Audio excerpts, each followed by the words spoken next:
con la broma que el día 7 de noviembre de 1917 los camaradas que hicieron la revolución lo tuvieron un poco más complicado, también climatológicamente. Así que nada de quejarse. Dos cosas previas de infraestructura. Para los que sois presos de las redes sociales, como en mi caso, y vayáis o tengáis intención de tuitear el acto, hemos sacado un hashtag como comisión que es Octubre en Madrid, por si queréis utilizarlo. Y otra cuestión de infraestructura básica. Hay camaradas vendiendo bonos de ayuda de 5 euros, entre otras cosas, para pagar esta sala y para poder, en la que estamos celebrando este acto, y para poder encarar otras actividades de la comisión. Y dicho esto, vamos a entrar en materia. ¿Por qué la creación de la comisión para el centenario de la Revolución Socialista de Octubre? Hay tres razones esenciales, básicas. La primera es para conmemorar un acontecimiento histórico que cambió el curso de la historia de la humanidad, que marcó todo el siglo XX y que algunos estamos empeñados en que marque también el siglo XXI, mal que les pese a los que han enterrado al comunismo. En segundo lugar, para reivindicar y poner en valor el legado de Octubre, sus ideas, sus logros, las transformaciones, etcétera. Y en tercer lugar, obviamente, para organizar. Un comunista no lo es en abstracto, no puede serlo en abstracto. Donde haya un comunista tiene que haber formas y elementos de organización, o de otra manera no podríamos proclamarnos como tales. Y es intención de esta comisión, con toda la modestia, desde luego, somos los que somos, pero sin ningún complejo, contribuir al debate, pero sobre todo a la transformación del panorama actual. Contribuir a la reconstrucción de una izquierda hoy, desgraciadamente, desaparecida en el Estado español y, si me apuráis, en el entorno europeo también, desgraciadamente.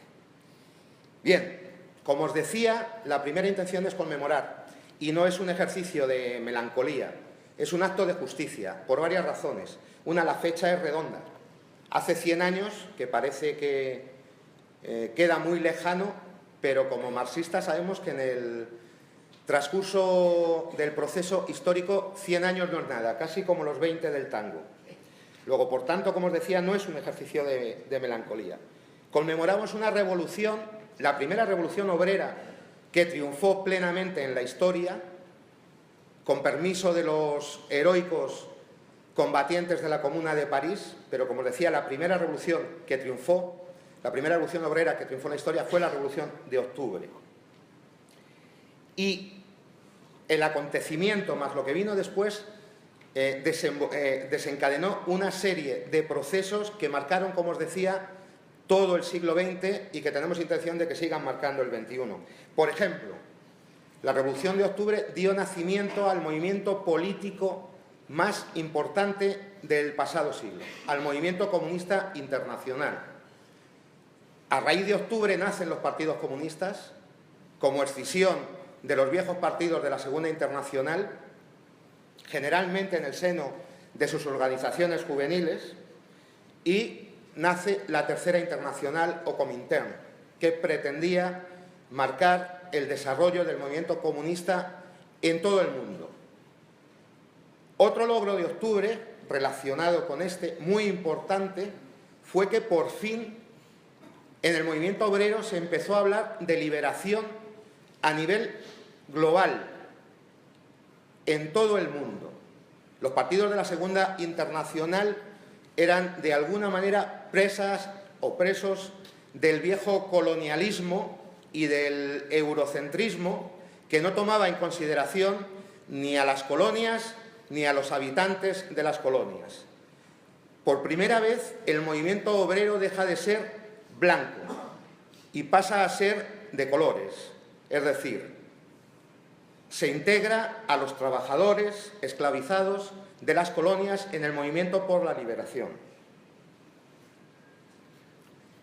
En tercer lugar, la Revolución de Octubre desencadena un proceso de construcción en la práctica del socialismo, un intento que todavía no se había llevado a cabo y que, grosso modo, porque no pienso enrollarme, hay más intervenciones, pero podemos resumir muy bien con una imagen. La Revolución de Octubre se da en un país todavía semifeudal. No olvidemos que fue en la década de los 70 del siglo XIX cuando se acaba con la figura de los siervos de la gleba, es decir, de los campesinos esclavos, con la tierra del señor que es dueño de la tierra. En la década de los 70 del siglo XIX, octubre es en 1917, y en los primeros 60 la Unión Soviética pone a un hombre en el espacio. Y todo eso en un lapso tan corto de tiempo, con una terrible guerra civil de respuesta reaccionaria a la propia revolución, que provocó varios millones de muertos, y con la Segunda Guerra Mundial y la invasión del territorio soviético por las tropas nazis, que les costó, solo en costo humano, no vamos a hablar de destrucciones, la friolera, según los historiadores actuales, de entre 26 y 27 millones de muertos. Bien, fueron capaces de recuperarse y de plantar a un hombre en el espacio en un lapso de unas pocas décadas. No es poco. Y para terminar y enlazando con esto, por hacer un rápido repaso de los acontecimientos desencadenados por octubre, hay una cuestión esencial: la victoria sobre el fascismo. Fue la Unión Soviética el país que soportó el peso fundamental por un lado, la invasión y la agresión nazifascista, y fueron los que más contribuyeron a la victoria sobre el fascismo. Y eso es algo digno de poner en valor en estos tiempos que son cada día más oscuros y que contemplan otra vez el avance de fuerzas, les llaman populistas, pero vamos a ser claros, de fuerzas de claro matriz fascista en esta Europa nuestra. Aquí, a la puerta de casa, en Francia, en Austria, en Holanda. Bien, por eso queremos conmemorar octubre, entre otras razones. Además de la conmemoración... Paco, pásame el agua, ¿no? Como os decía, hay un segundo momento, que es el de reivindicación. Cuando tuvimos las primeras reuniones, el grupo de camaradas que nos decidimos a impulsar el nacimiento de esta comisión, veíamos fundamental, a 30 años de la implosión del bloque socialista y de la victoria del capitalismo sobre la Unión Soviética y los países aliados, veíamos la necesidad de poner en valor las ideas y el legado de octubre y de que no se pierda, es decir, recoger esa bandera del barro y pasarla a las nuevas generaciones. En un tiempo, además, que está contemplando, desde nuestro punto de vista, algo muy preocupante. Esto que han dado en llamar posmodernidad en todas sus manifestaciones y que desde el campo enemigo llamaron el fin de la historia, después, como repito, después de la victoria sobre la URSS y de la implosión de la Unión Soviética, ha traído como consecuencia sucesivos ayornamientos de la izquierda hasta el punto que desde nuestro punto de vista podemos hablar tranquilamente ya de exizquierda. Una izquierda que renuncia a un discurso fuerte, de clase, crítico, para hablarnos de evanescencias como el ciudadanismo, la transversalidad, los significantes vacíos, un discurso líquido que no es de confrontación contra el enemigo de clase, nos pone en una situación difícil, complicada. Hoy comienza un congreso cerca de aquí, una asamblea de los compañeros líquidos de la exizquierda. Bien, nosotros consideramos, desde nuestra modestia, que es hora de reivindicar, como os decía, un discurso fuerte de clase en torno a la contradicción principal. De otras razones, porque somos comunistas y seguimos siendo marxistas, que es la contradicción capital-trabajo. Y nosotros no creemos en movimientos ciudadanistas. Nosotros, partiendo de la contradicción capital-trabajo, estamos por reconstruir una izquierda que confronte nítida, claramente, contra el capital. y vamos a intentar aportar modestamente, como os decía, nuestro granito de arena. En definitiva, para resumir, traer a primer plano esa contradicción capital-trabajo y renunciar al terreno de juego en el que nos quieren meter algunos, ese que habla de sentido común. Últimamente se habla muchísimo de uno de los más importantes teóricos y referentes, incluso morales, de la izquierda, de Antonio Gramsci. Y con Antonio Gramsci, en lugar de falsearle, nosotros afirmamos que el sentido común imperante es siempre el sentido común de la clase dominante. Y no se construye hegemonía plegándose al sentido común de la clase dominante, que es lo que hacen los que niegan la contradicción capital-trabajo y los que hablan de ciudadanía como un concepto global en el que cabemos todos. Eso es falsear a Gramsci.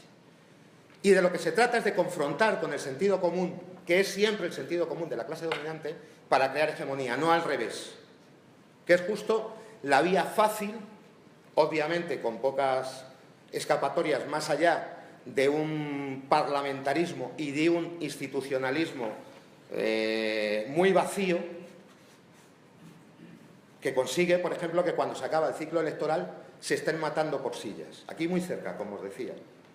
Ha sido acabar el ciclo electoral y ha comenzado la guerra de navajeos. Bien, nosotros queremos romper con esa dinámica y queremos reivindicar tanto que hablan de Gramsci al Gramsci auténtico, al Gramsci de construcción de hegemonía para ganar a nuestro enemigo. En tercer lugar, nuestra intención modesta, repito, no tenemos que perder de vista que esto lo iniciamos un grupo pequeño, luego hablaré de la entidad que poco a poco va tomando. Desde nuestra modestia y como comunistas queremos contribuir a organizar en la medida de lo posible ese espacio de la izquierda necesario.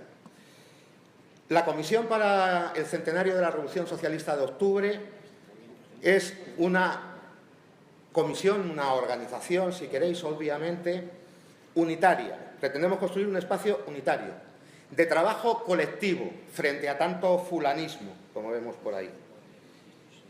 Y, además, tenemos la intención, y la proclamamos, de ganar espacios de influencia para los comunistas, fundamentalmente en el movimiento obrero, ese que dijeron que había dejado de existir y que ahora asusta a muchos a raíz de la victoria de Trump y de otros movimientos populistas y de significativa matriz fascista.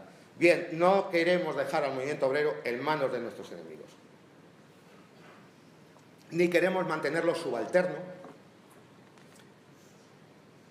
a estos nuevos movimientos líquidos ciudadanistas. Queremos contribuir, en definitiva, a acabar con la parcelación de las luchas. Queremos que las luchas confluyan. Hay más causas, aparte de la causa de los trabajadores, pero que confluyan sobre la idea y sobre el eje central de que la contradicción principal es la contradicción capital-trabajo y que es en el movimiento obrero, es entre los trabajadores donde tenemos que dar y ganar la batalla fundamentalmente. Bien, hoy se trataba, en esta tercera fase de la Comisión para el Centenario de la Revolución Socialista de Octubre, de presentar públicamente a la Comisión y de explicar nuestro plan de trabajo. Como os decía, es la tercera fase. La primera fue la creación, la segunda fue la difusión y darnos a conocer en redes. Supongo que todos nos conocéis a través de Twitter, Comisión Octubre, @Comisión Octubre, a través de nuestra página web, Octubre 1917, y del trabajo que venimos haciendo en redes. Esta tercera fase era la de la presentación pública, pasar de lo virtual a lo real, vernos las caras, conocernos, contactar. Luego, al final del acto, estamos interesados en que todos los que queráis contribuir más allá de asistir a los actos o de retuitearnos un tuit o de difundir un texto de los que publicamos en la página web de la Comisión, todos aquellos que tengáis interés en trabajar con nosotros, no dudéis en dirigiros cuando terminemos el acto a nosotros. Encontraremos espacio de trabajo para todos, que lo hay, y mucho. Bien, como os decía, esta es la tercera fase, la de la presentación pública de la Comisión, donde se trata de explicar lo realizado y a continuación lo hará cuando intervenga el camarada Arnau, y deciros que esta fase está funcionando, y está funcionando bien. Nos vamos a presentar a lo largo y ancho del Estado español. Ya ha habido un acto de presentación en el País Valenciano, en Valencia capital. Ayer se realizó la presentación en Castilla y León, en la Universidad de Salamanca. Hoy tenemos este acto en Madrid y sucesivamente nos vamos a presentar en Málaga, en Andalucía, nos vamos a presentar en Zaragoza, nos vamos a presentar en Euskadi, nos vamos a presentar prácticamente en todas las comunidades del Estado. El desarrollo de la comisión no es igual. Hay más adherentes en unos territorios que en otros. En Madrid es donde somos más numerosos, en el País Valenciano estamos bien, en otros territorios estamos más débiles. Pero no renunciamos. No renunciamos a ganar influencia y a que la comisión crezca en todos y cada uno de los territorios del Estado. Además, para llevar adelante nuestro plan de trabajo disponemos, como ya os he contado, de los medios virtuales que conocéis. Vamos a editar materiales que van a nutrir los actos temáticos que forman parte de la siguiente fase de la comisión. Es decir, a lo largo de este año 2017, entre otras cosas, vamos a elaborar materiales para poder presentarlos y discutirlos con aquellos que quieran venir a nuestros actos. Por ejemplo, vamos a hacer como edición principal un libro anuario del centenario, con en torno a 200 páginas y contenidos políticos, históricos y otros campos como son el arte, el derecho, la ciencia, lo que significó octubre, su relación con la cultura de vanguardia en los años 20, etc. Esta publicación, este libro anuario, va a combinar texto y material gráfico. Está en marcha ya y en unos meses vamos a disponer de él. Además, vamos a editar un libro de arte de la identidad gráfica de la Unión Soviética, en una edición exclusiva facsímil del original con traducciones del ruso. Y además aspiramos a no quedarnos ahí y hacer otras ediciones temáticas que tengan que ver con campos específicos de la Revolución de Octubre. Por ejemplo, sobre la construcción del socialismo, en campos como la historia, la economía, la legislación, los derechos que ganaron los trabajadores con la Revolución, la educación, la ciencia, tecnología, artes, etc. No renunciamos tampoco, vamos a ver qué disponibilidad tenemos, a realizar otras obras, otras ediciones de campos temáticos, de campos más concretos, como os decía. Además, estos materiales nos van a dar pie a presentarlos en actos temáticos, en actos que van a tratar sobre todos y cada uno de los temas de los que os hemos hablado, centrados muy especialmente en la construcción del socialismo, en lo que significó, en cómo fue, en la economía soviética como alternativa a la economía capitalista, en la cultura, en los logros de la cultura, en los logros tecnológicos de la Unión Soviética. Esos actos temáticos se van a desarrollar a lo largo de todo este año 2017. Actos en territorios, en Madrid los haremos también y tendréis cumplida información de cuándo los pongamos en marcha, y en el resto de territorios del Estado. Charlas, coloquio, tertulias específicas, hay iniciativas de pasar cine de la Revolución Soviética, por ejemplo, los camaradas de Valencia van a pasar el acorazado Potemkin próximamente. Es decir, todo tipo de actividades que nos permitan reunirnos y difundir lo que significó octubre. Y finalmente, como colofón al trabajo de la comisión, que como digo se va a desarrollar a lo largo de 2017, nuestra intención es cerrar con un gran acto central el mismo día de la Revolución, el día que se cumplen 100 años, el 7 de noviembre de 2017, que será el colofón al trabajo que habremos realizado a lo largo de todo un año. Agradecer vuestra presencia, no os voy a cansar más, y deciros con una gran revolucionaria que en la estela de octubre lo intentó y perdió la vida en el intento. Vivimos tiempos oscuros, y aquí también podríamos apelar a Gramsci, esos famosos tiempos del claroscuro, donde lo viejo no acaba de morir y lo nuevo no acaba de nacer, que van a exigir mucho temple, que van a exigirnos mucha tenacidad y que van a exigirnos mucho trabajo. Y con la vista puesta en lo que dijo Rosa Luxemburgo: vivimos unos tiempos de colapso general del capitalismo en su fase de globalización neoliberal. No está escrito lo que va a venir, de nosotros y de otros muchos, obviamente va a depender, pero seguimos creyendo en esa consigna que dice que socialismo o barbarie. Muchas gracias a todos y ahora va a intervenir, os dejo con Paloma López, eurodiputada de Izquierda Unida, sindicalista, fundamentalmente sindicalista y compañera. Gracias.